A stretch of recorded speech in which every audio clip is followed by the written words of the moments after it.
ನಂದಿ ಬೆಟ್ಟ ನೋಡಕ್ ಹೋಗ್ತಿದ್ವಿ, ಇಲ್ಲ ಪೊದೆ ಒಳಗೆ ಹೋಗ್ತಾ ಇದೀವ. ಬಟ್ಟೆ ಎಸಿತಿದ್ಯಾ? ಅಯ್ಯೋ ಪಾಪಿ, ಅದೇನಾದ್ರೂ ಆಗ್ಲಿ, ನಿಮ್ ತಮ್ಮನ ಅಡ ಇಟ್ಟಾದ್ರೆ ನಿಂಗೆ ಊಟ ಕೊಡಿಸ್ತೀನಿ ಬಾ ಇವತ್ತು. ಪೊದೆಗಳಲ್ಲಿ ನಾವು ಹೋಗೋದಲ್ರು, ನಾವು ಹೋಗೇನ್ ಕೋಲಾಟ ಆಡೋದ?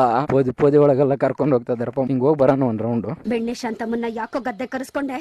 ಹಿಂಗ್ ಹೋಗಿ ಬರೋಣ. ಅಲ್ಲ ಕೆಂಪಗಿದೆಯಾ, ಅದಕ್ಕೆ ಕೇಳಿದ್ನಪ್ಪ ಒಂದ್ ಮಾತು. ಏನ ನಿನಗ್ ಮಾಡ್ಬೇಕಾ?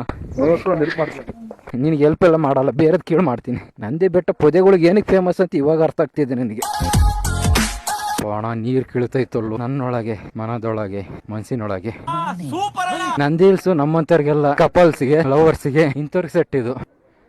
ಜೋಡಿ ಮೇಲೆ ಕಣ್ಣಲ್ಲ ಯಾವಾಗ್ಲೂ. ಅವನಿಗಂತೂ ಸಿಂಗಲ್ ಯಾರು ಇರ್ತಾರ ಅವ್ರ ಮೇಲೆ ಕಣ್ಣು ಅವನಿಗೆ. ಎಲ್ಲಿಂತ ಎಲ್ಲೆಲ್ಲಿ ಝೂಮ್ ಆಗ್ತೀಯ ಗುರು? ನಮ್ ದೇಶ ನೋಡಿ ಖುಷಿ ಪಡ್ಬೇಕಷ್ಟೇ, ಬೇರೆ ಏನು ಮಾಡಕ್ಕಾಗಲ್ಲ. ನಮ್ ಕೈಲ ಗೊತ್ತಿರೋ ಮಿಕ್ಸರನೇ. ಚುಮ್ಮ ಚುಮ್ಮ ಅನಿಸ್ತಾ ಇದೀಯಾ ಮಚ್ಚಿ? ನೀನ್ ಸ್ಪೆಟ್ ಕೊಡ, ಸೂರ್ಯ ಎರಡೆರಡು ಕಾಣ್ಲಿ. ಸೆಕೆಂಡ್ ಏನ್ ಎದ್ದೇಳ್ತಿದೆ? ಹಂಗೆ ಮತ್ತೆ ನಂದೆದ್ದಿಲ್ಲ, ನಿಮ್ಮ ಅಣ್ಣಂದೆದ್ದಿಲ್ಲ. ನೋಡೋಗ್ಬೇಕು ಪಕ್ಕಕ್ಕೆ. ನಂದಿ ಹಿಲ್ಸ್ ಏನಕ್ಕೆ ಬರ್ತಾರಂತ ಜನ ಇವಾಗ ಗೊತ್ತಾಯ್ತು. ಸುತ್ತ ಕಾಡು ಇರುತ್ತಲ್ಲ, ಅದಕ್ಕೆ ಬಂದು ಇಲ್ಲೇನ ತಿನ್ಬೇಕು, ಕುಡಿಬೇಕು, ಏನಾರ ಮಾಡ್ಬೇಕಂದ್ರೆ ಕ್ಯಾಶ್ ತಗೊಂಡ್ಬನ್ನಿ.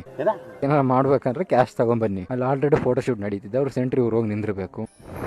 ಎಲ್ಲೇ ಇರಲಿ ಹೇಗೆ ಇರಲಿ, ಹೊರಗಡೆ ಬಂದಾಗ ಅವಾಗ ಕಣ್ಣು ತಂಪಾಗುತ್ತಲ್ಲ. ಕಣ್ಣು ತಂಪು, ಮನಸ್ಸು ತಂಪು.